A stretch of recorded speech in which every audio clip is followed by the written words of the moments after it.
está llamando la atención? Bueno, gloria a Dios, tenemos dos opiniones. Una, si Dios nos ha llamado la atención para que escuchemos este mensaje, es que algo Dios nos quiere enseñar.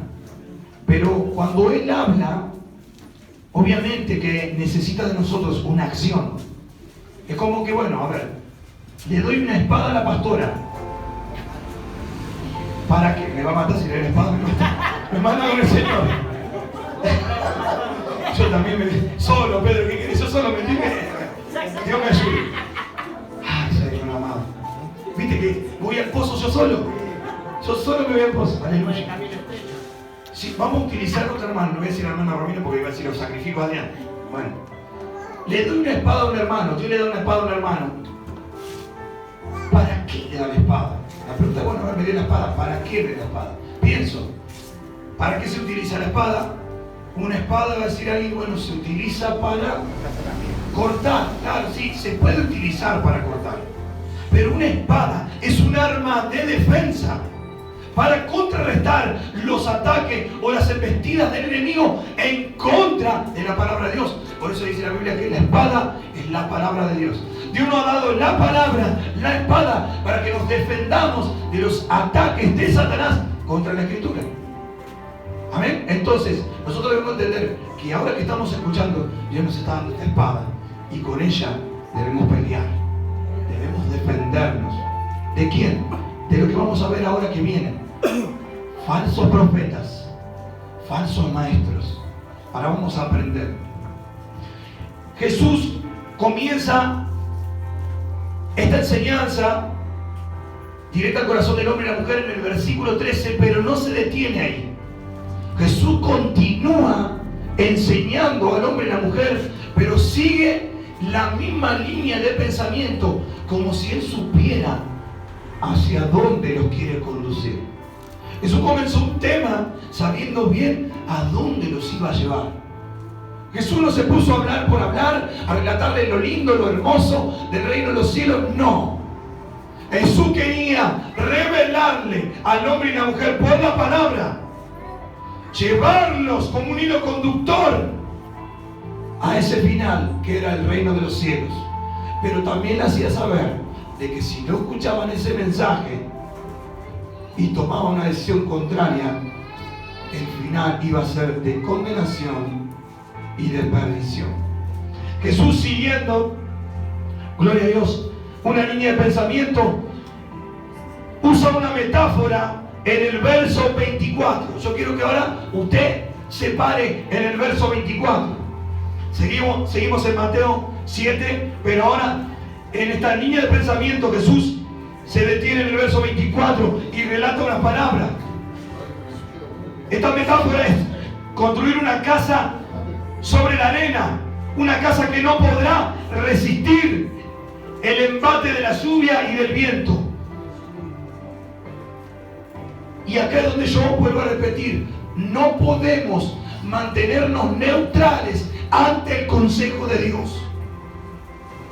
No podemos permanecer en la misma condición una vez que escuchamos el consejo de Jesús.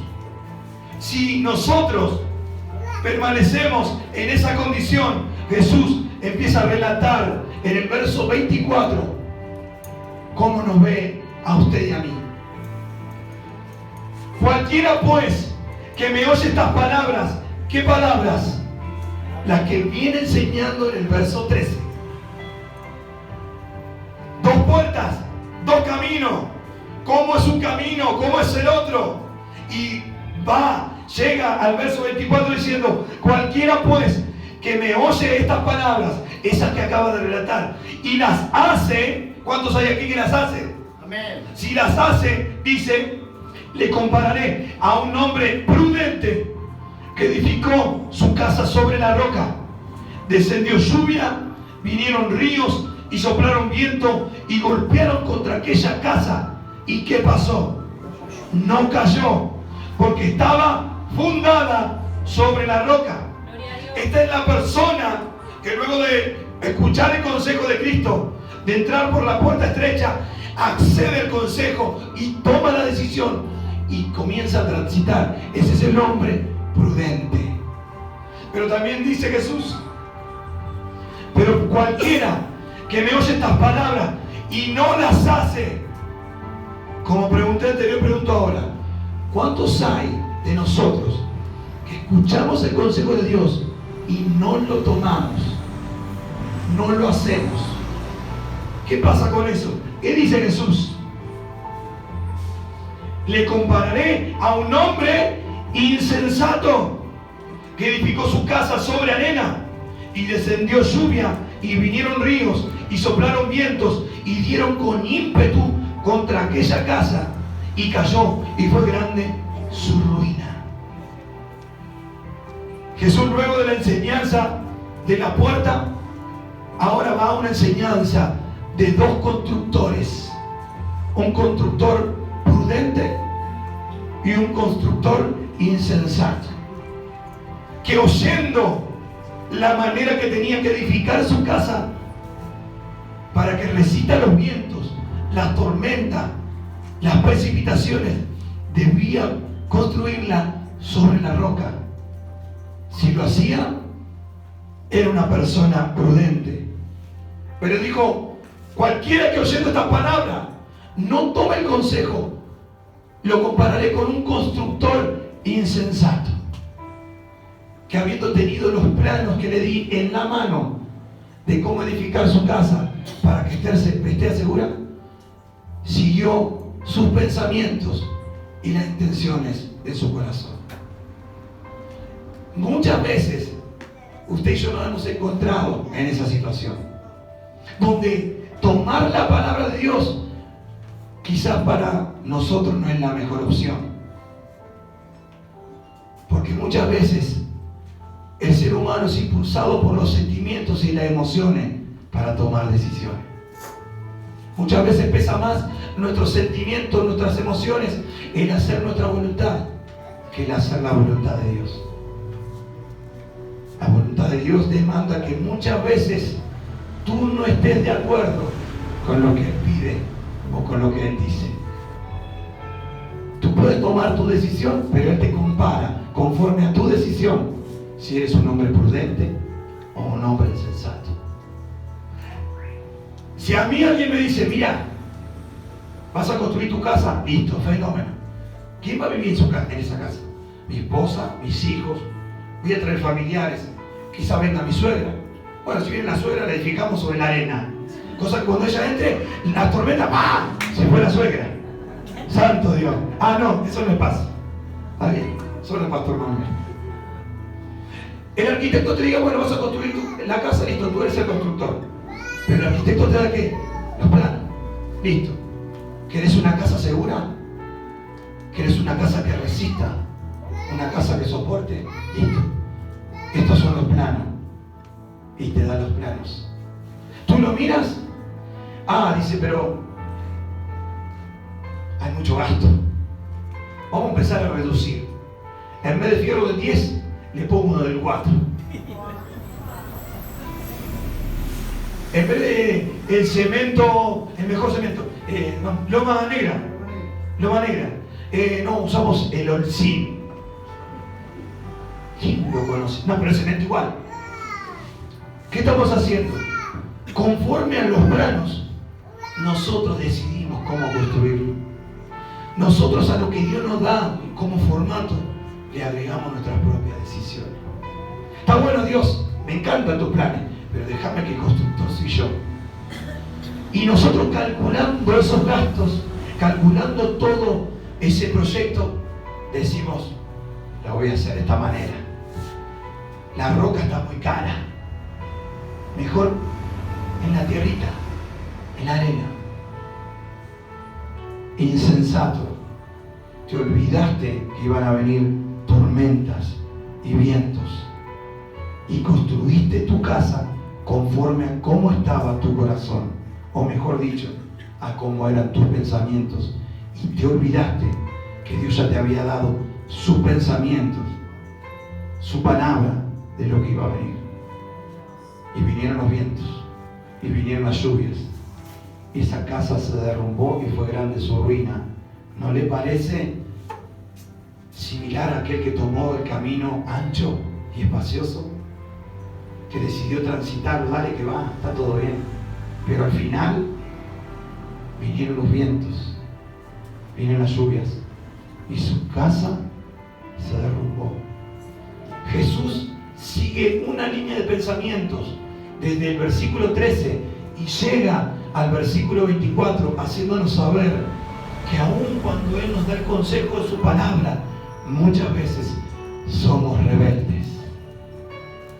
Y miren el amor que tiene Dios. No, Jesús no cortó el sermón. Imagínense yo predicando ahí y yo me hubiese vuelto loco. Y una vez que le di los planos, le di todo el formato, veo al hermano construir en la arena. ¡Me muero! Y voy yo y se la pateo. ¡Pam! ¡Cabezón! ¡En la roca! Te dije, marca el 9 que te hace gol. Marca el 9 que te hace gol, ¿o no? ¿Sí o no? Los que jugamos al fútbol. Y las mujeres también juegan al fútbol acá. Pero muchos no entienden. Les falta revelación. Si me están diciendo que haga algo porque es beneficioso, porque me trae victoria, ¿por qué el corazón del hombre siempre es inclinado a hacer otra cosa? ¿Será que nuestra concupiscencia? ¿Será que el diablo me influenció, pastor? El diablo me habló al oído. Porque pasa más tiempo con el diablo que con Dios. Ay, le saqué una sonrisa ahí, ¿vale? La ofrenda va a ser más alta entonces. Aleluya. Jesús entiende bien al hombre y a la mujer. Por eso Él necesita aconsejarlo. Él necesita que entiendas en esta noche, hermano. El versículo 13 es un inicio, un impulso del corazón de Dios. Y le dijo a Jesús, necesito que les enseñes. Jesús comienza a enseñarles.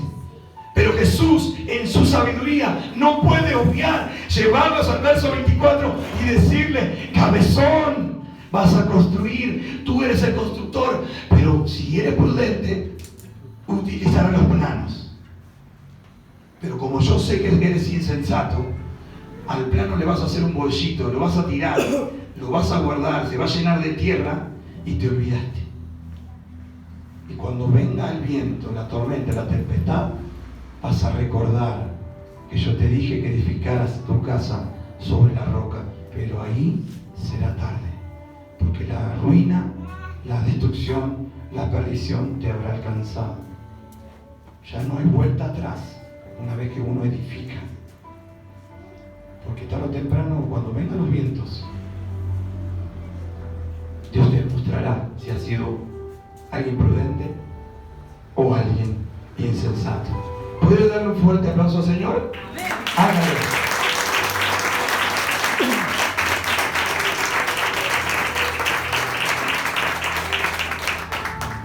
Gloria a Dios. De este versículo 24, gloria a Dios, nos traslada Jesús a otro versículo.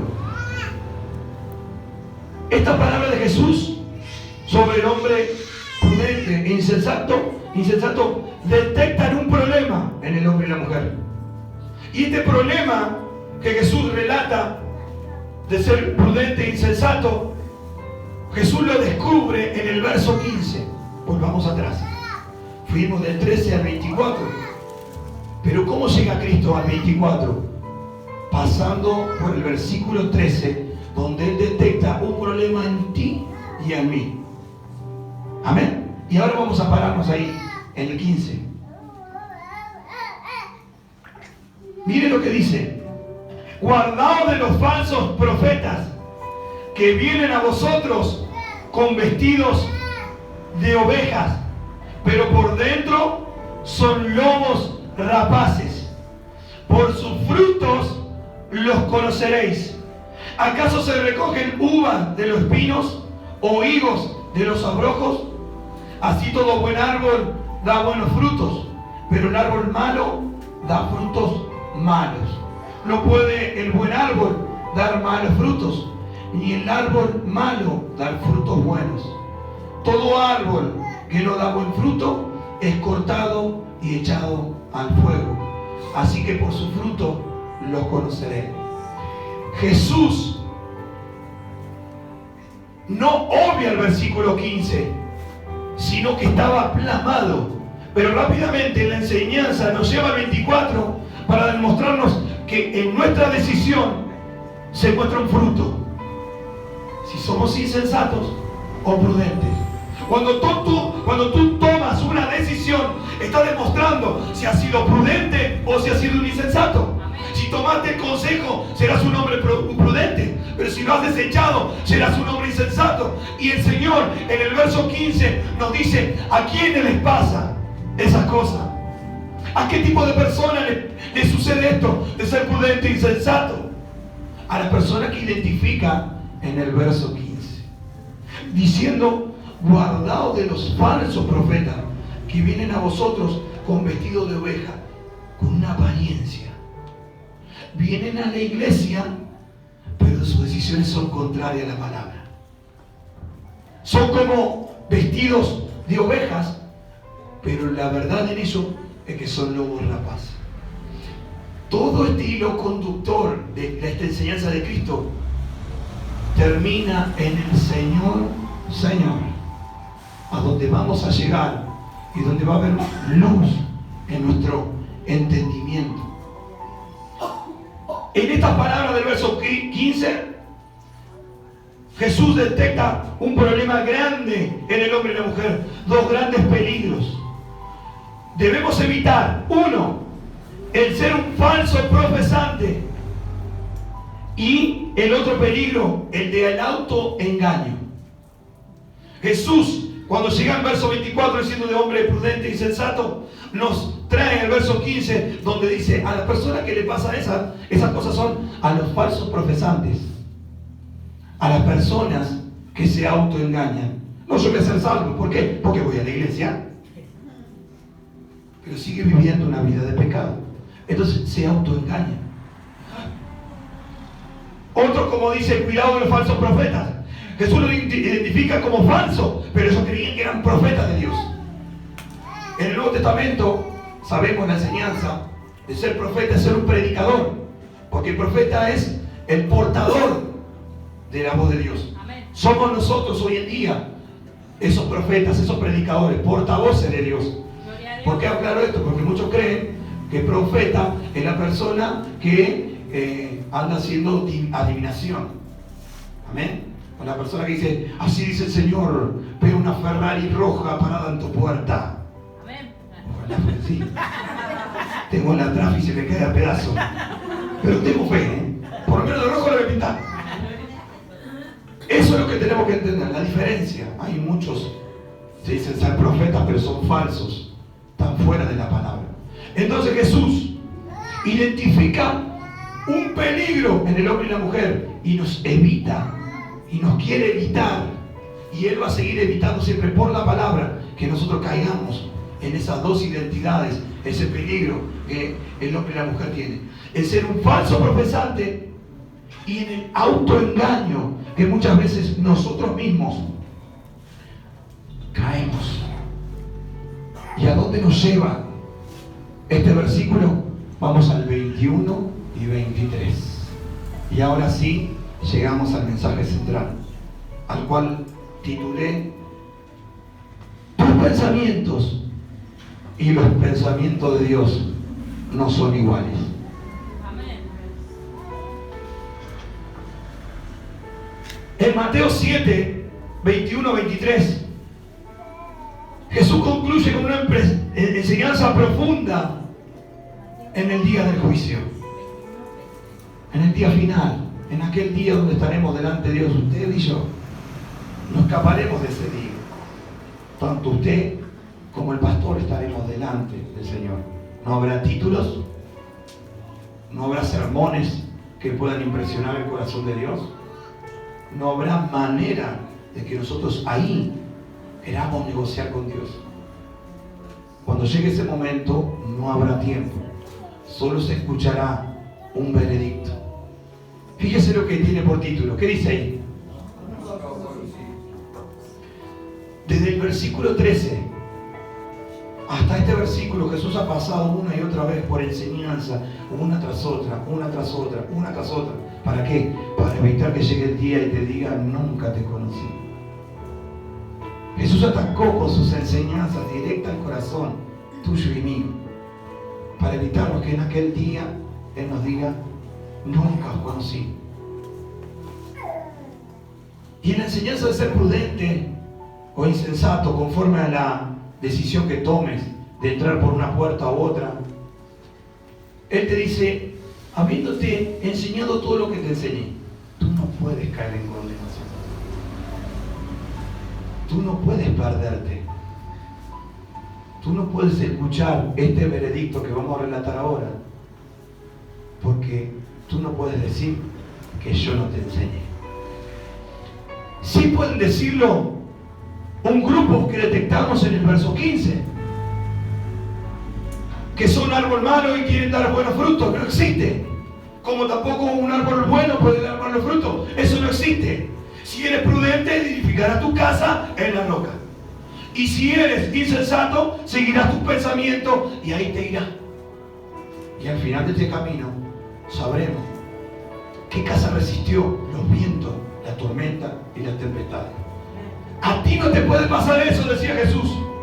A los falsos profetas sí. A los falsos profesantes, a los que tienen la autoestima alta, elevada, a los que se autoengañan sí. Y para eso Jesús le relata este versículo. No todo el que me dice Señor, Señor entrará en el reino de los cielos, sino el que hace la voluntad de mi Padre que está en los cielos. Escuche esto.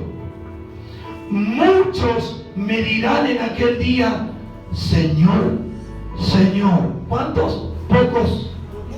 ¿2 o 3? Muchos. Dime si no se entristece tu corazón. Este mucho puede involucrarte a ti y a mí si no hacemos la voluntad de Dios. Gloria a Dios. Muchos de nosotros podemos estar caminando este camino y no nos hemos dado cuenta. Muchos. En estos muchos puedo ver a primos, familiares, amigos. Hasta aún si no me examino, yo mismo puedo estar entre esos muchos. El evangelio es de vida o muerte. Tú no puedes jugar a que eres cristiano. Gloria a Dios. Tú tienes que apartarte de la vida de pecado. Tú tienes que vivir una vida de santidad. Todos los que estamos acá venimos del mundo y hemos experimentado el mundo y su pecado y los deseos que han seducido de nuestra carne por muchos años. Pero muchos hemos llegado a la puerta de la iglesia y no hemos llegado saltando como becerro en la manada. Hasta quizás muchos entramos por esa puerta con una sonrisa, pero falsa, ficticia, porque por dentro estábamos hechos pedazos. Gloria a Dios. Entonces, ¿por qué, habiendo conocido la verdad, podemos seguir viviendo una vida lejos de Dios, apartada de Dios? ¿Por qué? Porque muchos son los que transitan el camino ancho. ¿Por qué? Si ya le dijeron que ese camino va a la perdición, ¿por qué muchos siguen edificando su casa en la arena? Si ya le dijeron que cuando venga viento se va a derrumbar, viene ruina, viene perdición. ¿Por qué? Porque no quieren hacer la voluntad del Padre. Y Jesús dijo, no todo el que me dice Señor, Señor entrará en el reino de los cielos, sino que hace la voluntad de mi Padre que está en los cielos. Y yo puedo preguntar aquí, ¿cuántos hacen la voluntad del Padre? Gloria a Dios. Y sin duda y con seguridad, muchos de nosotros diremos, amén, que hacemos la voluntad del Padre. Quizás porque estamos seguros de hacer la voluntad del Padre. Quizás no sabemos qué es hacer la voluntad del Padre y pensamos que hacer la voluntad del Padre es estoy en la iglesia, congrego, sirvo, limpio, barro la iglesia. ¿Pero será esa realmente la voluntad del Padre? ¿O creemos o nos hicieron creer que esa es la voluntad del Padre? Pero sigamos profundizando porque esto a mí me ha deportado curiosidad. Sino el que hace la voluntad de mi Padre que está en los cielos. Muchos me dirán en aquel día, Señor, Señor, ¿no profetizamos en tu nombre? Y en tu nombre echamos fuera demonios, y en tu nombre hicimos muchos milagros. Y entonces le declararé, nunca os conocí, apartaos de mí, hacedor de maldad. Este versículo es el más solemne de todos los versículos que Jesús pudo pronunciar en la Escritura.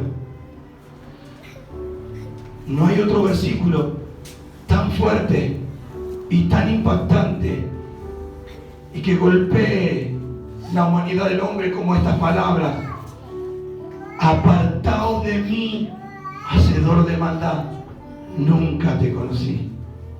Jesús en muchas situaciones increpó a los fariseos. En muchas situaciones atacó a falsos profetas, enfrentó reyes, los confrontó. Les dijo la verdad, fue chocante. Quizás esas discusiones, en ninguna palabra de esas fueron tan fuertes como esta. Hermano, no esperes llegar a ese día y que el Señor parado delante de ti te diga: nunca te conocí, apartado de mí, hacedor de maldad. Tú no puedes llegar a ese momento y escuchar ese veredicto final. No habrá vuelta atrás, no habrá otra oportunidad cuando esas palabras sean pronunciadas de la boca de Cristo. Pero ¿qué tal ahora que Él te da el consejo? ¿Qué tal ahora que te dice: fíjate bien qué decisión vas a tomar, fíjate ahora qué camino vas a transitar? Porque llegará tal día, hermano, cuando se pronuncie esa palabra: apartados de maldad, nunca os conocí. No se podrá hacer nada. Alaba a Dios sintiendo.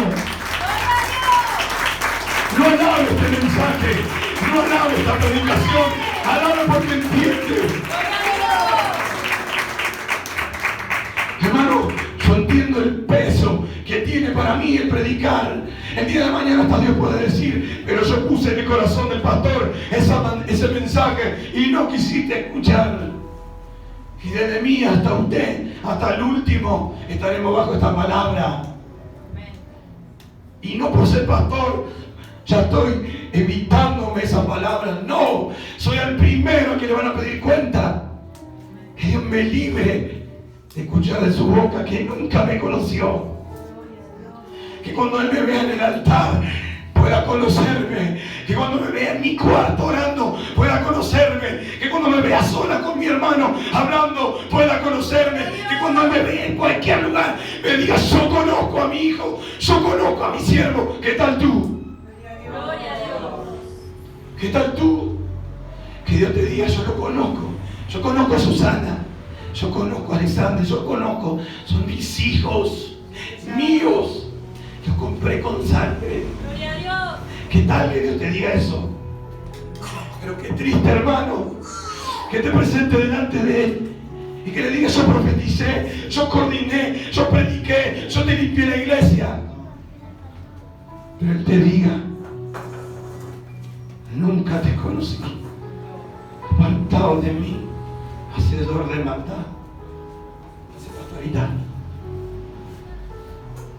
Qué triste, hermano.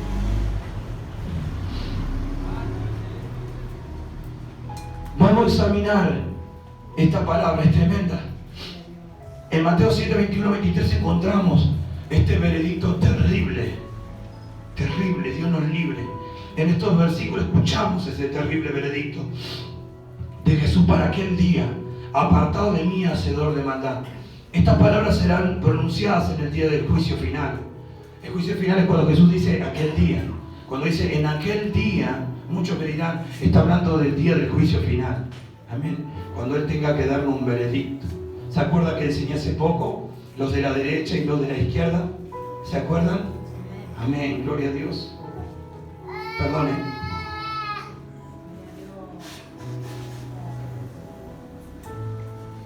Me siento conmovido por el mensaje, hermano. Siento el peso en mi corazón. Porque también me está hablando a mí. Amén. A mí me está hablando. Y como que me dice esta hora: Manuel, te pregunto, ¿cómo quieres que yo te llame aquel día que esté delante de mí? ¿Entra buen siervo fiel? ¿Entra el gozo de tu Señor? ¿O quieres que te diga: Manuel, nunca te conocí, apartado de mí? Y vino terrible, ni siquiera pronuncia el nombre. Dice: apartado de mí, nunca os conocí, hacedor de maldad. Pero lo llama Señor, Señor. Ahora vamos a estudiar la palabra Señor, tremendo. lo que significa. Pero él no le dice por el nombre y le da el veredicto. Él directamente ni pronuncia su nombre porque no lo conoce. Qué tremendo, ¿no? Dios nos ayude. Pero hay algo más terrible y vamos a remarcar. Dice que cuando llegue ese día, dice que habrá muchos. Muchos. Que Dios nos ayude. Entrando en profundidad en este versículo, para entender quiénes son esta clase de personas, encontramos que este veredicto final de aquel día, el Señor se lo da a personas religiosas. ¿Cómo nos damos cuenta de esto? Porque decían, en tu nombre profetizamos, en tu nombre echamos fuera demonios, en tu nombre, en el nombre de Jesús. Personas quizás como tú y como yo estaban dentro de la iglesia. Personas como tú y como yo que quizás congregaban, quizás servían a Dios. Y lo llamaban Señor porque lo conocían. El problema no es si tú lo conoces. El problema es que Él te conozca. Tú puedes decirle Señor, Señor, y puedes creer que tú lo conoces. Y ese puede ser tu pensamiento. Yo conozco a Dios. Yo sé quién es. Pero ese es tu pensamiento. En los pensamientos de Dios, Él no te conoce. Él no sabe quién eres. Porque pasa más tiempo con la tele que con Él. Porque pasa más tiempo quizás con amigos. Y puedo decir muchas otras cosas más que nosotros vivimos a diario. Amén. Pero no quiero enfocarme en eso. Fíjense lo terrible. Este veredicto es para personas religiosas. Este veredicto no es ni para ladrones, ni para borrachos, ni para adúlteros, ni fornicarios, sino para personas religiosas. Personas que profesaban creer en Cristo. Escucharán este terrible veredicto. Estas personas no eran mormones. Estas personas no eran testigos de Jehová. No eran budistas. Estas personas decían ser cristianos o en su pensamiento creían que eran cristianos. A estas personas Jesús le da este veredicto. Terrible. Al leer las palabras, nunca te conocí, apartado de mí, hacedor de maldad. Algo en mí rechaza esa palabra. Algo en mí no quiere escucharla. Que jamás se pronuncie esa palabra de mí, que Dios tenga misericordia de mí. Y si me encuentran alguna falta, que Él me perdone y que me ayude. Solo quiero escuchar una sola palabra. Buen siervo fiel. ¿Y usted? ¿Qué quiere escuchar? Gloria a Dios. Ahí va. Ese es mi hijo. Ahí está. Con lágrimas, cansado, levantando su mano, sufriendo. Pero ahí está mi hijo. Amén. ¿Quieres escuchar eso? Gloria a Dios. ¿O quieres escuchar? Ahí está. El hipócrita. De labios me honro, pero su corazón está lejos de mí. Ahí lo veo. Alabando, levantando sus manos para tocar el borde de mi vestidura, cuando con esas manos he visto tocar otras cosas. Mi hermano, yo no intento persuadirte. Lejos está de mí persuadirte. No me interesa persuadirte. Sí me interesa alcanzar tu corazón. Sí me interesa alcanzar tu corazón.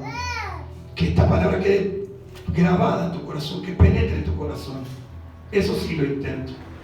Por eso no agrego ni le quito. Solo predico lo que está escrito, porque entiendo el poder de la palabra y lo que es capaz de hacer. Amén. Aleluya. ¿Están contentos? Amén. ¿Les gusta? Amén. Gloria a Dios. Esta persona, como dije antes, no eran ni mormones, no eran testigos de Jehová, no eran budistas. Ellas decían profesar el cristianismo. Ellas profetizaban, predicaban, coordinaban, como dije recién, aleluya, sanaban a los enfermos, echaban fuera demonios, etc. Pero la Biblia nos enseña que fueron condenados. A este veredicto final no llegaron unos pocos, llegaron muchos. Muchos eran los que profesaban ser cristianos. muchos eran los que predicaban, muchos eran los que coordinaban, muchos eran pastores, muchos eran ese tipo de personas que se presentaron delante del Señor diciéndole: Señor, Señor. Y Jesús le da el veredicto final. Gloria a Dios. Cuando habla, gloria a Dios, de muchos, se trata de una multitud de falsos profesantes que escuchaban la triste realidad de que entraron por la puerta ancha y llegaron al final de destrucción y condenación. Las personas que escucharon el veredicto de Jesús cuando le dijo: apartados de mí, hacedores de maldad, son las personas que entraron por la puerta ancha, por la puerta espaciosa, por el camino espacioso, y transitaron eso y llegaron a estar delante de Jesús y escucharon el veredicto final de condenación, de perdición y de destrucción. Muchas personas llegaron a escuchar ese veredicto, lo dice la Escritura, que Dios nos libre de que ni usted ni yo nos encontremos, gloria a Dios, en aquel día escuchando esas palabras. Estas personas, estos falsos profesantes dijeron: Señor, Señor, aleluya. ¿Cuántos pueden decir Señor en esta noche? Dígalo. Tú eres mi Señor, tú eres mi Dios. ¿Cuántos lo pueden decir? Estas personas dijeron lo mismo: Señor, Señor, mi Dios, mi Rey. Esa es la palabra de expresión: Señor, Señor. Sin embargo, estas personas le cerraron la puerta porque no lo conocían.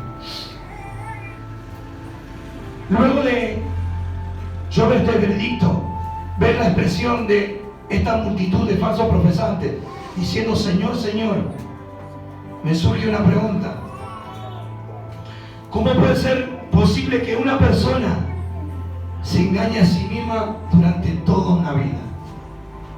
Porque ellos se dieron cuenta cuando llegaron delante de Dios que no eran aceptos, que no eran genuinos, que no eran cristianos, que eran falsos profesantes. ¿Cómo puede ser que llegaron a ese momento engañándose toda una vida? Ellos pensaban que eran cristianos, ellos pensaban que estaban bien lo que hacían, ellos pensaban que su manera de vivir era correcta, y ellos llegaron seguros, se autoengañaron. Por eso le dijeron Señor, Señor. Muchos de nosotros quizás no lleguemos a ese gran día, ni quizás podamos levantar la mirada a ese día tan glorioso. Imagínese mucho menos decirle Señor. Creo que nos paramos así, con reverencia, porque entenderemos que llegó ese día del que tanto Dios nos habló. Y ahora no va a ser nosotros los que vamos a hablar, sino va a ser Él. Y creo que esa situación nos hará entrar con miedo y pararnos delante de Él y ni poder mirarlo y ni siquiera poder expresarle algo. Solo tendremos que tener oído para escuchar lo que Él va a decirnos. Y el veredicto puede ser terrible, como también puede ser el que anhelamos. Entra, buen siervo fiel, entra el gozo de tu Señor. Amén. Denle un fuerte aplauso al Señor. Que eso nos suceda, que eso nos pase. Amén. Aleluya. Gloria a Dios. La pregunta es: ¿cómo puede ser posible que una persona se engañe a sí misma durante toda una vida? ¿Y cuál es el problema de estas personas? Que no pudieron darse cuenta. Para eso tenemos que analizar a estas personas, a este tipo de personas. ¿Cómo vamos a analizarla? Vamos a ver su base de creencia, su fe. Y vamos a ver cuál es el error. Recordemos que Jesús detectó dos problemas en las personas: que eran falsos profesantes, ¿se acuerdan? Y que otra, que se autoengañaban. Esta persona escuchó este veredicto. La que tenía una falsa profesión de fe, que creía ser cristiano y se autoengañaba, escuchó un veredicto contrario, escuchó un pensamiento contrario al de él. Él pensaba que entraba al reino de los cielos, porque había predicado, coordinado, porque hizo todo lo que hizo. ¿Recuerdan el joven rico? Maestro, ¿qué debo hacer para entrar al reino de los cielos? Cumplir los mandamientos. Todos los he cumplido desde mi juventud. estaba seguro. Él estaba convencido de que iba a entrar al reino de los cielos. Por eso le preguntó. O alguno de nosotros le va a preguntar a Dios, che, ¿voy a entrar al reino de los cielos? Hasta dudaríamos. Pero él estaba seguro, autoconvencido. Se autoengañaba. Su pensamiento no era nada, no tenía nada que ver con el pensamiento de Dios. Entonces Jesús, conociendo el corazón, dijo, bueno, hijo, anda, vende todo lo que tienes, dale a los pobres y luego ven. Ahí le mostró la realidad de quién era. Era un falso profesante. Era alguien que decía que había guardado todos los mandamientos. Pero el primer mandamiento lo había obviado. Amarás a tu Dios con todo tu corazón, tu alma, tu mente. En su corazón había otro Dios. El money, el dinero. ¿Habrá un corazón que reine eso ahora? Gloria a Dios. Pero mire qué simple. El Dios de este joven era otro. El dinero. Y se fue y Cristo le dijo, es más fácil que qué. A ver, ¿quién sabe? A ver. Venga, predica usted, venga, predica. Amén. Tal cual. Que un rico entre en él. El rico se valía por sí mismo. Su seguridad estaba en el dinero. Estaba seguro. Hasta si podría comprar la salvación, la compraba ese. Porque estaba seguro de la plata que tenía. Pero viéndolo al maestro, se acercó persuasivamente y dijo, maestro, ¿qué debo hacer para entrar en el cielo? Y ahí entró el conflicto. Un falso profesante encontró un veredicto terrible. Alguien que entró por la puerta espaciosa, ancha, linda, la que seduce, tuvo un veredicto terrible. Pero Jesús dijo que no te ocurra a ti. No puedes tener ese problema. ¿Cuál? El de ser un falso profesante. ¿Y qué otra cosa? El de autoengañarte. No. Ya tú tienes los planos de cómo construir esa casa. No seas insensato. Y por causa de ser insensato, escuchó este veredicto. Y sigue diciendo, esto es terrible. En base a esta pregunta de cómo puede ser posible que una persona se engañe a sí misma durante toda su vida, ¿cómo puede ser posible que se engañó pensando que era cristiano toda su vida? Toda su vida llevó esa vida, doble vida. Y estaba seguro, no lo reprendía el Señor, el Espíritu Santo, no, porque se autoengañaba. Cuando el corazón está duro, no hay balas que entren. Dios del púlpito te puede tirotear con la palabra y no vas a recibir nada. Tu mente está cauterizada y tu corazón entenebrecido. En algún momento habrá que examinarse. Quizás tu corazón se endureció y ya no quiere escuchar la palabra de Dios. Quizás le pasó eso. Les habló y no hubo caso. Y Judas no se salvó. Ni aunque caminó con el maestro, no se salvó. Y predicó. Y Dios lo usó, hizo milagros, echó fuera demonios, pero no se salvó. Nunca lo conocieron. Santo. Y era uno de los 12 apóstoles. ¿Qué tal el pastor Manuel entonces? Para darle el título. Y a su nombre. Pero vamos ahora a estudiar cuál era la base de su fe y el error que cometieron, por el cual escucharon el veredicto que escucharon. Romanos 10:9.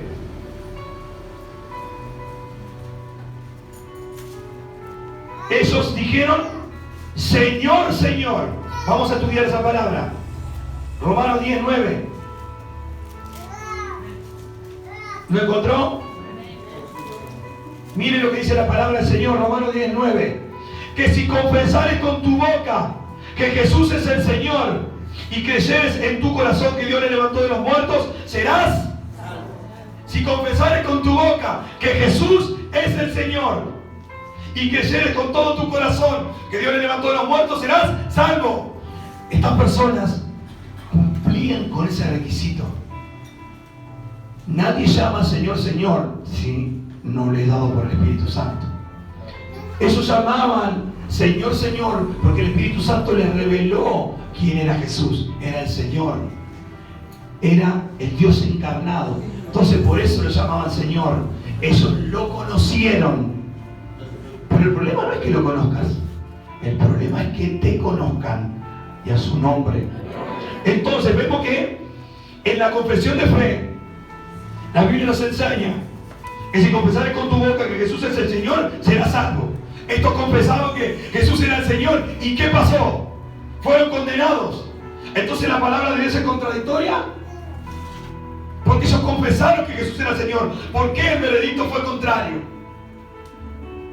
Porque ellos solamente se basaban en la confesión de profesar que Jesús es el Señor. Pero una cosa es que Jesús sea el Señor y otra cosa es que Jesús sea tu Señor. Yo puedo decir Jesús es el Señor, eso está bueno, pero más bueno es Jesús es mi Señor. Ahí está el problema. No alcanza con que reconozca que Jesús es el Señor. Jesús tiene que ser tu Señor. Tú tienes que decir, Él es mi Señor. Porque hay una profundidad en la palabra, el Señor. Y vamos a estudiarla. La palabra Señor, en el griego kurios, si alguno quiere anotar, escuche lo que significa la palabra Señor, en griego kurios. Quiere decir que cuando dice aquí, que si confesares con tu boca que Jesús es kurios, es el Señor, esa es la palabra correcta. La palabra, gloria a Dios, kurios significa, o Señor kurios, significa persona que gobierna, gobernador. Esta palabra kurios también se utiliza para traducir el vocablo Adón o Adonai. ¿Cuánto escucharon la palabra Adonai? Adonai o Adón. Es una palabra hebrea. ¿Qué quiere decir Adonai o Adón? Él es mi Señor o el Señor. Entonces la palabra kurios significa Adonai en hebreo, que quiere decir mi Señor, o en el griego el Señor. Pero la importancia es lo que significa la palabra Señor. Cuando tú dices Señor, estás diciendo Él es el que gobierna, Él es mi gobernador. Cuando tú estás diciendo que Él es el Señor, estás diciendo Él es el dueño legítimo de mi vida, Él es el Rey soberano.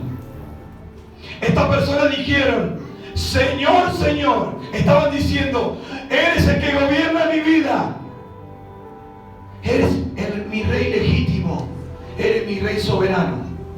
Eso es lo que estaban diciendo ellos cuando dijeron Señor, Señor. Ellos decían tú eres mi Dios, tú eres quien gobierna en mi vida. Y si fuese así, ¿por qué le dieron el veredicto de nunca os conocí? Si realmente gobernaban su vida, si realmente era el dueño legítimo de su vida, ¿por qué Jesús no lo reconoció? ¿No se han puesto a pensar? Si la palabra Señor, kurios, significa gobernador o el que gobierna, dueño legítimo y Rey soberano, y ellos le estaban diciendo eso, ¿por qué el veredicto fue nunca los conocí? Ellos lo llamaban Señor, no negaban su divinidad. Cuando alguien lo llama Señor es porque reconoce. ¿Usted por qué me llama pastor? Porque yo me he puesto como pastor y ustedes lo reconocen. De esta manera ellos se identificaron delante de Dios diciéndole Señor, como te conocemos, sabemos quién eres. Así se presentaron con la palabra Señor. No negaron su divinidad. Ahora yo pregunto, hago unas palabras, una pregunta a ustedes. ¿Ustedes creen que la Biblia es la palabra de Dios? ¿Ustedes creen, sí o no? Creen, gloria a Dios. ¿Ustedes creen que la Biblia es la palabra de Dios? ¿Ustedes creen que Jesús es el Hijo de Dios encarnado? ¿Ustedes creen? Claro que sí, creen. ¿Ustedes creen que Jesús puede salvarlos? ¿Ustedes creen? Claro que sí. Muy bien. El problema no es esto. El problema no es que usted crea que la Biblia tiene poder, que Jesús puede salvarlo, que Jesús es el Señor, que Jesús es... Ese no es el problema. Pastor, y entonces, ¿cuál es el problema? Jesús nos está enseñando que se puede creer en todo esto y aún así ser un falso profesante. Ellos dijeron Señor, Señor, te conocemos, Sabemos que tú salvas. Sabemos que tú eres el Hijo de Dios. Sabemos que tu palabra tiene poder. Sabemos. Señor, Señor. Pero aún así, les dijeron, no te conozco. Apartado de mí, hacedor de maldad. No alcanza con que tú creas en Cristo, que creas que la palabra de Dios tiene poder. No alcanza con que tú congregues, no alcanza con que barras la iglesia. Pastor, y entonces a este Dios no conforma nada. No, no hemos entendido que es hacer la voluntad de Dios. Ahí está el gran problema. Gloria a Dios. Dice que le dijo, Señor, Señor. Muchos me dirán, Señor, Señor, pero él dijo, Señor, Señor. No, los que hacen la voluntad de mi Padre que está en los cielos. Él se puede llamarme Señor. ¿Por qué? Porque hacer la voluntad de Dios es reconocer que es lo que Dios nos manda. Y como buen hijo, obedecemos. ¿Cuánto dicen amén? Amén. Gloria a Dios. Entonces detectamos. Estas personas que estaban delante de Jesús y escuchan este veredicto terrible, se basaban en una fe a medias, como para que entiendan. Ellos decían, pero te conocemos, tú eres el Señor, el dueño de mi vida, tú eres quien gobierna, creemos en tu palabra, creemos en tu poder, creemos. Pero el veredicto sigue siendo el mismo. Nunca os conocí. Ahora, Jesús enseña que podemos creer en todo esto y aún ser falsos profesantes. Podemos creer en todo esto y aún así irnos al infierno. Miren lo terrible de todo esto. Pueden conocer la palabra. En el infierno están llenos de personas que conocieron la palabra. Vamos a la Biblia. Santiago 2:9.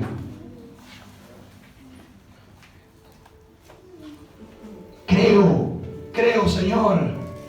Yo creo que tú salvas, creo que tú tienes poder, creo en ti, Señor. La Biblia relata en el libro de Santiago que acá también hay alguien que cree y tiemblan. 2:19. ¿Cuántos creen? ¿Cuántos creen? Tienes que creer. Tienes que creer. El creer se llama fe. Pero la fe sin obras es muerta. Creo. ¿Y cuáles son tus frutos? Creo. ¿Y haces la voluntad de Dios? ¿O te vas a hacer el creo? En el mundo hay muchas personas que creen en el Gauchito Gil, creen en San Expedito y creen en muchas cosas más. ¿Pero eso los salva? No, no los salva. Miren lo que dice Santiago 2:19. ¿Tú crees que Dios es uno? Bien haces. También los demonios creen y tiemblan. ¿Cuántos creen que Jesús salva? ¿Cuántos creen en la palabra de Dios? ¿Cuántos creen que Jesús es el Dios encarnado? ¿Creen? Todo eso no alcanza. Los demonios también creen y tiemblan. En muchos pasajes vemos cómo los demonios corren a Jesús y lo llaman Jesús, Hijo del Dios Altísimo. ¿Lo reconocen o no? Hasta se postran. Pero ninguno de los demonios entra al reino de los cielos. No basta con creer. Los demonios también creen, pero nunca hicieron la voluntad de Dios. La rechazaron. ¿Tú crees? ¿Tú crees, iglesia? Amén. Bien haces, pero no alcanza. Tiene que hacer la voluntad del Padre para que te conozcan. Tu Dios es santo, tu Padre es santo, y un hijo mundano no puede ser. Tu Padre es santo y el hijo tiene que ser santo. No hay mucho para pensar. Si Dios es santo, el hijo tiene que ser santo. Si el Padre aborrece el pecado, el hijo tiene que aborrecer el pecado. ¿Cuántos dicen amén? Amén. Esto lo dice la Escritura, no lo dice el pastor. ¿Crees? Bien hace. La pregunta Santiago, ¿crees? ¿Crees lo que acabo de preguntar a ustedes? ¿Crees? Creo. Bien haces en creer, pero no lo es todo. No alcanza. Los demonios también creen. En muchos pasajes de la Biblia nos dice que los demonios le decían, tú eres el Hijo de Dios, y se postraban. Pero, sin embargo, los demonios no entrarán al reino de los cielos. Aquí vemos la base de su fe, la base de estos falsos profesantes. Creo, pero era endeble. Estaba a punto de derrumbarse su fe, porque estaba fundamentada en la arena. Toda su vida creyeron que eran cristianos, creyentes, pero su fe se derrumbó cuando escucharon el veredicto final. Nunca los conocí. ¿Por qué? Jesús les descubrió que toda su vida ellos la habían edificado sobre la arena y no soportaron los vientos y vino una terrible destrucción. La base de su fe era endeble y podía derrumbarse en cualquier momento. Su fe no era edificada en una roca. Aquí detectamos el primer error de esta persona. ¿Cuál era el primer error? Lo acabamos de decir. Su base, su fe, no estaba fundamentada en una fe verdadera, sino una fe basada en su pensamiento. Yo creo que soy hijo de Dios. ¿Por qué? Porque congrego. Yo creo que soy hijo de Dios. ¿Por qué? Porque le limpio la iglesia. Entonces, cuando te presentes delante del Señor, le vas a decir, Señor, ¿por qué? Porque creo. Tú crees que por todo eso que haces, se te abrirán las puertas y te dejarán entrar. Pero eso es una fe endeble, una fe que se derrumba al estar delante de Dios y Él te declare que nunca te conoció. Entonces el primer error era una falsa fe, una fe que profesaban que estaba pronta a derrumbarse porque no estaba fundamentada en la roca. Este es el primer error que detectamos, su base de creencias. Ahora hay otro segundo error que detectamos, y es la expresión repetida, Señor, Señor. Presten atención en esto y ya vamos cerrando. Su fe se derrumba, su base de creencia se derrumba estando delante del Señor, y ellos ponen un énfasis, Señor, Señor. Vamos a estudiar estas expresiones. Primero, ¿por qué le dicen Señor, Señor? ¿Por qué no le dijeron Señor? ¿Por qué le dicen Señor, Señor? ¿Por qué no usaron una sola expresión? ¿Por qué remarcan la expresión diciéndole Señor, Señor? Hay un trasfondo espiritual y no podemos pasar por alto. Aquí hay una expresión de emoción, como una atadura emocional. Cuando ellos escuchan que los argumentos que le dieron no alcanzan, pero profetizamos, pero echamos fuera demonios, pero, Señor, Señor. Es como decir, vos no sabés cómo yo me quebranto cuando oro. Vos no sabés cómo yo predico. Eso está fundamentado en una fe falsa. Cuando tú ves que nada de eso te sirve delante de Dios, tú empiezas a expresar, Señor, Señor. ¿Y qué quieres hacer con eso? ¿Quieres tocar el corazón de Dios? Ya escuchaste un veredicto que no te es beneficioso y favorable, y tú quieres cambiar ese veredicto. Señor, Señor. Y le pones un énfasis expresivo, emocional y sentimental a esas palabras. Y miren lo tremendo de esto. En el lenguaje bíblico se menciona 2 veces el nombre de una persona para indicar de ese modo una relación íntima, una relación de afecto y de amor. En el lenguaje de la Escritura, cuando alguien dice 2 veces el nombre de alguien, es porque está expresando que esa persona lo conoce, lo ama y tiene una relación con esa persona. Por eso lo nombra 2 veces. Vamos a la Escritura. Génesis 22, verso 11. Ya estamos terminando, hermano. Génesis 22. ¿Cuántos conocen a Abraham? ¿Recuerdan que Dios le pidió algo a Abraham? Que fuera al monte Moriah y sacrificar a quién? A su hijo. ¿Se rehusó? Fue. ¿Aceptó la voluntad de Dios? ¿Era difícil aceptarla? Claro que sí. me piden a Solcito. Mejor te sacrifico a mi esposo. ¿Te va? O una suegra. Pero Solcito no. Abraham le dijo, mi hijo, estoy siendo libre, hermana Susana. Tiene que entender. Jesús le pidió hacer Dios le pidió hacer su voluntad a Abraham. Y hacer su voluntad, ¿cuál era? Dame lo que más ama. ¿Te ha pedido Dios algo a ti, lo que más ama, y no quieres soltar? Algo que te aferraste al mundo y amas mucho y no quieres dejar. Nos ha costado, ¿no? Yo tiré CD de la nueva luna a rolete. Era lo que más en ese tiempo amaba. A decir, pero qué tontería. Era un loco. Nueva luna, todo volumen, timbaleta. Demonios por todos lados. Entraban y salían. Pero le pidió a Abraham que sacrificara a su hijo. Lo tremendo de esto es que no lo rehusó, lo hizo. Y vamos al verso 11.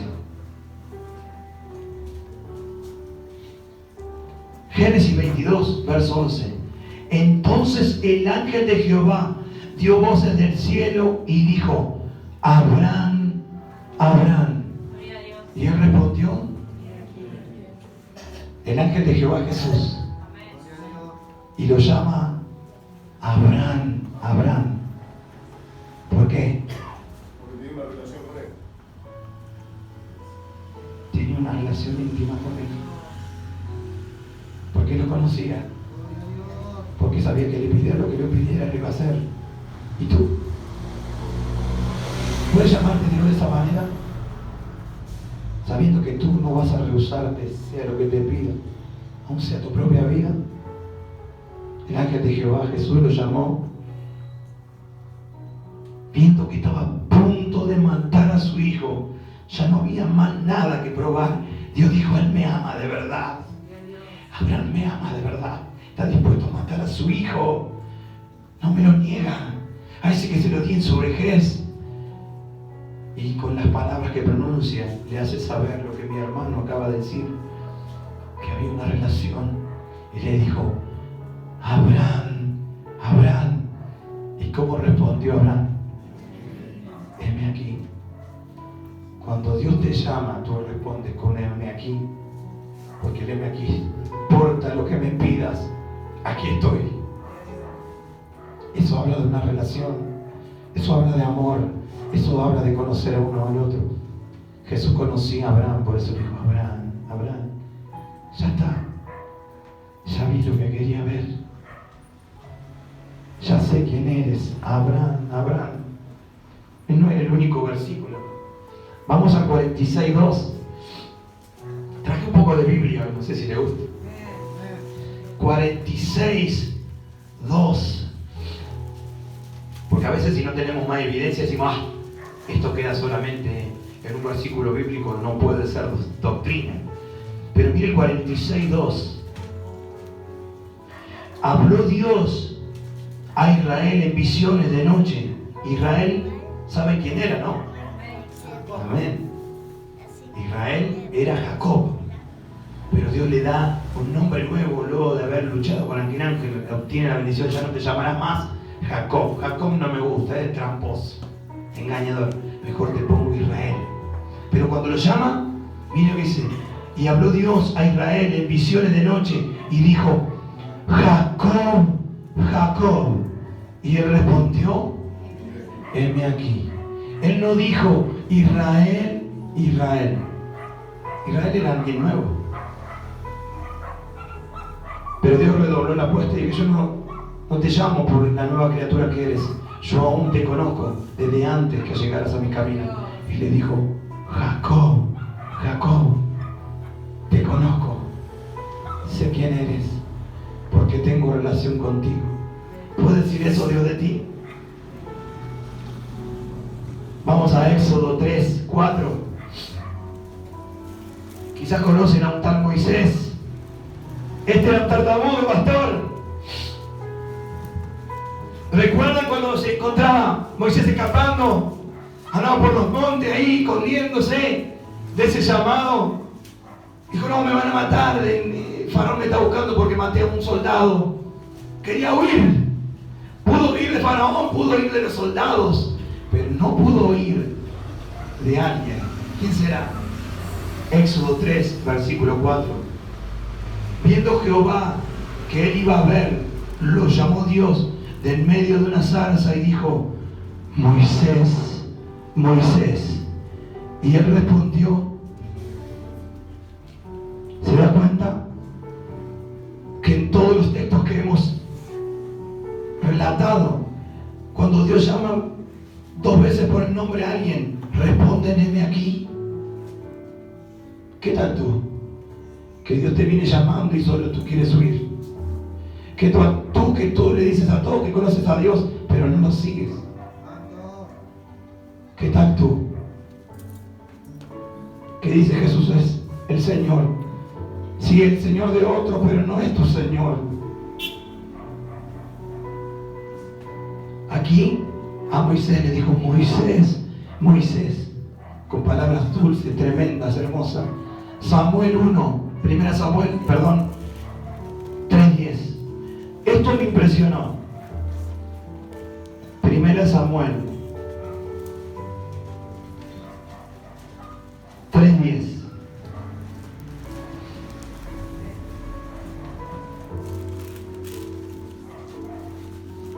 Y vino Jehová y se paró y llamó como las otras veces, Samuel, Samuel. Entonces Samuel dijo, habla, porque tu siervo oye. Eso quiere decir, heme aquí. Esto me sorprendió. ¿Por qué? Samuel era un niño y fue dejado por promesa de su madre en el templo. Samuel era ayudante del sacerdote Elí. Y cada vez que Elí lo llamaba, él estaba al pie del cañón, como quien dice.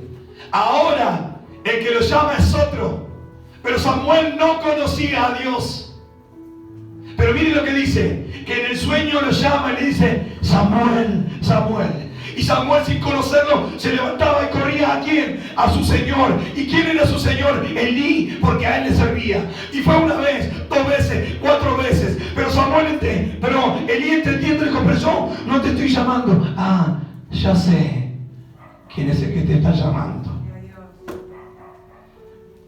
El que llamó a Samuel es el que te está llamando a ti hace tiempo. Y tú no respondes. Cuando Elí le relata a Samuel, diciéndole, cuando escuches esa voz, pronunciando tu nombre y te llame, dile, habla, que tu siervo oye. Esa palabra quiere decir, heme aquí. Ahí, recién en el verso 10, Jehová le dice, Samuel, Samuel. Lea en los versículos anteriores, siempre era Samuel. Y él corría. Pero cuando Elí le dijo, hay otro que te está llamando, mayor que yo, más santo que yo, a él respóndele, heme aquí. Y ahí Dios cambia. Cuando Samuel se da cuenta y lo conoce, se acerca a él y le dice, Samuel, Samuel. Y él le dice, habla, porque tu siervo oye. ¿Cómo correspondió Samuel a esa expresión de Dios?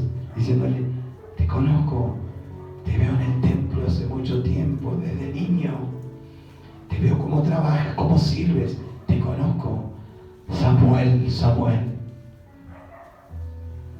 Lucas 10:41. Hay más evidencia. Y ya estamos cerrando, hermano. Espero no haberte aburrido. Lucas 10:41. Tremendo. Jesús visita a una familia en la cual siempre estaba en comunión. Siempre compartía, disfrutaba con ellos. Le verán cocinar rico, porque si no cocina rico, no creo que vuelva. Se ve que cocinaban rico o hacían buenos mates, no sé. Pero a Jesús le gustaba pasar tiempo con ellos. Jesús los visita. En el verso 38 vemos que dice Jesús visita a quién. Marta y a María. ¡Ja! Y usted ya puede decir, estas dos, Una era cristiana y la otra era rebelde. No. Las dos eran cristianas, las dos amaban a Jesús. Uno tenía un carácter y otro tenía otro. Uno tenía una visión, una cosa, pero miren las palabras de Jesús. Lucas 10:41. Respondiendo Jesús le dijo: Marta, Marta, afanada y turbada estás con muchas cosas, pero solo una cosa es necesaria, y María ha escogido la buena parte, la cual no le será quitada. Jesús veía que Marta se desesperaba por servirle. Vino Jesús a darle lo mejor, a atenderlo con todo el corazón. Jesús vio eso. Pero también vio que María dijo todo: no me interesa otra cosa, ahora yo solo quiero escucharte. Marta tenía que aprender eso. Y Cristo se le tenía que enseñar. ¿Y cómo se le enseñó? Marta, Marta, yo sé que todo lo que estás haciendo es para honrarme. Yo te conozco, Marta. Tenemos una relación de cariño, de amor, de afecto. Pero Marta, una sola cosa hay que hacer ahora. Deja todo, vení, sentate. Quiero hablar contigo. Quiero hablar contigo. Y le dice: Marta, Marta. Otro pasaje más. Mateo 23:37. ¿Se está aburriendo? ¿Se está aburriendo? Que Dios lo ayude, hermano. Mateo 23:37. ¿Qué dice el título? Lamento de Jesús sobre Jerusalén. Pregunta: si alguien no amara algo, ¿se lamentaría por ese algo? Si no sintiera nada por ese algo, ¿se entristecería si le pasa algo? Jerusalén, Jerusalén, que matas a los profetas y apedreas a los que te son enviados. ¿Cuántas veces quise juntar a tus hijos como la gallina junta sus polluelos debajo de sus alas, y no quisiste? Jesús amaba a Jerusalén, amaba al pueblo de Israel, y Él hizo todo lo posible para reunirlos, para juntarlos, y no quisieron. Y Jesús los vio sufrir y le expresó con amor, y dijo: Jerusalén, Jerusalén, ¿cuántas veces te hablé y no me escuchaste? Mateo 27:46. Y cerramos ahí. 27:46. ¿Lo encontró?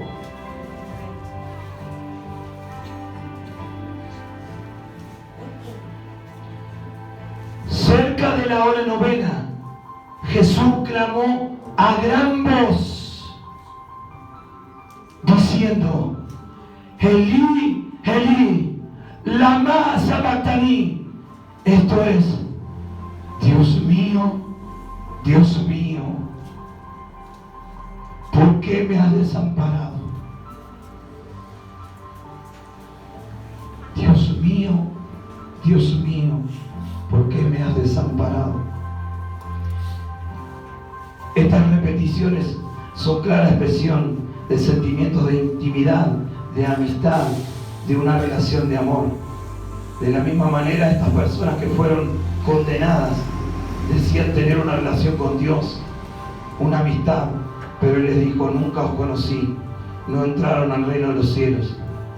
No servirá de nada que le digas que predicaste, que serviste, que coordinaste, que le digas Señor, Señor, si nunca tuviste intimidad con Él, si nunca tuviste una relación de amistad y de amor con Él. Como vimos a lo largo de la Escritura, en los pasajes, cuando se expresa 2 veces el nombre, habla de que te conocen, de que sabes bien quién eres. Estas personas en aquel día le dijeron Señor, Señor, pero le dijeron que no lo conocían. Qué terrible veredicto para estas personas que tenían una falsa fe profesante, que se basaban en que habían echado fuera demonios, que predicaron, pero de eso no les sirvió nada. Lucas 10:17 dice que regresaron los 70 y la palabra dice que dijeron: Señor, hasta los demonios se nos sujetan en tu nombre. Jesús se para y le dice: yo vi a Satanás descender del cielo como un rayo. No se sorprendan porque los demonios se sujetan en su nombre. Mejor es que su nombre esté escrito en el libro de la vida. A esta persona le dijeron: no te conozco, nunca os conocí, apartado de mí, hacedor de maldad, porque su nombre no estaba escrito en el libro de la vida. ¿Por qué? Porque no eran verdaderos cristianos. Porque ellos pensaban ser verdaderos cristianos, porque predicaban, porque coordinaban, porque le daban la silla, porque hacían campaña. Ellos creían que eran cristianos, pero al presentarse dijo: no los conozco.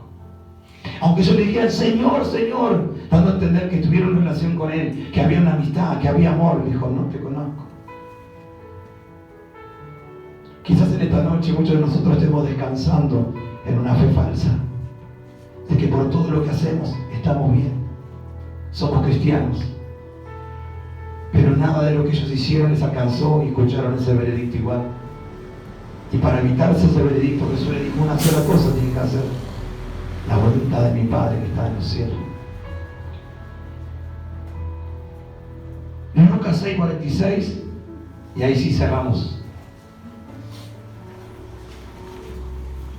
Porque si no van a decir: bueno, pastor, pero al final. Lucas 6:46. Le damos forma a este texto. 6:46.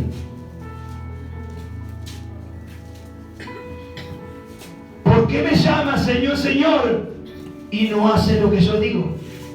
Todo aquel que viene a mí y oye mis palabras y las hace, os indicaré a quién es semejante. Semejante es al hombre que al edificar su casa cavó hondo y ahondó y puso fundamento sobre la roca. Y cuando vino una inundación, el río dio con ímpetu contra aquella casa, pero no la pudo mover, porque estaba fundamentada sobre la roca. ¿Por qué me llamas Señor, Señor, si no haces lo que yo digo? Señor, Señor, hicimos esto, aquello. Pero eso no es lo que yo te pedí. Esa era tu obligación. Predicar que me conoces era tu obligación. Servirme era tu obligación. ¿Cuántos años serviste a Satanás en el mundo? Ahora te rescaté de las manos de él. Por agradecimiento tienes que servirme. O sea que nada de lo que me digas te va a alcanzar. ¿Por qué me llamas Señor, Señor, si no haces lo que yo te digo? ¿Y qué es lo que Dios quiere? Llevo horas para estar escuchándote que hay que hacer esto, lo otro. ¿Qué es lo que Dios quiere? Les pregunto: ¿saben ustedes lo que Dios quiere?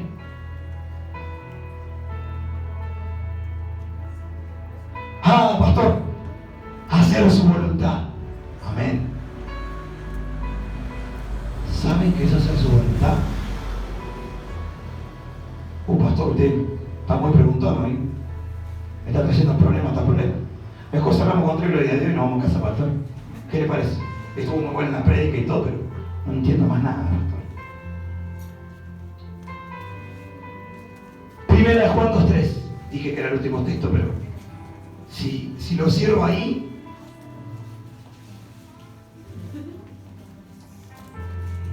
ahí está. Gracias, Señor. Primera de Juan 2:3.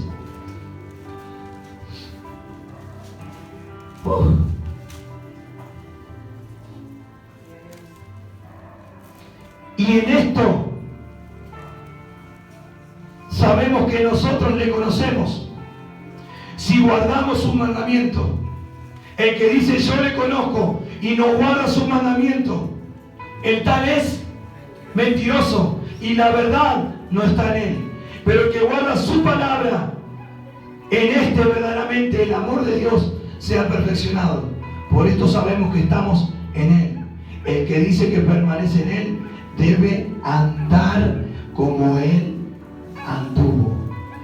¿Cuál es la voluntad de Dios, pastor? Andar como él anduvo.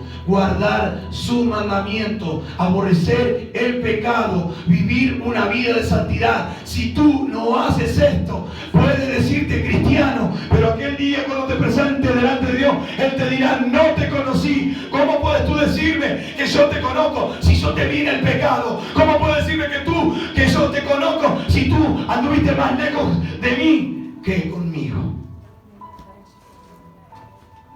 Hacer la voluntad de Dios es guardar su palabra, guardar su mandamiento y andar como Él anduvo. Como Él anduvo en santidad, en reverencia a Dios. Él hizo todo lo que su padre le pidió. Y Él encontró una muerte en una cruz. Tú y yo tenemos que hacer todo lo que Él nos pide para encontrar una muerte a esta carne, pero una vida eterna en los cielos. Den un fuerte aplauso al Señor. Póngase de pie, iglesia.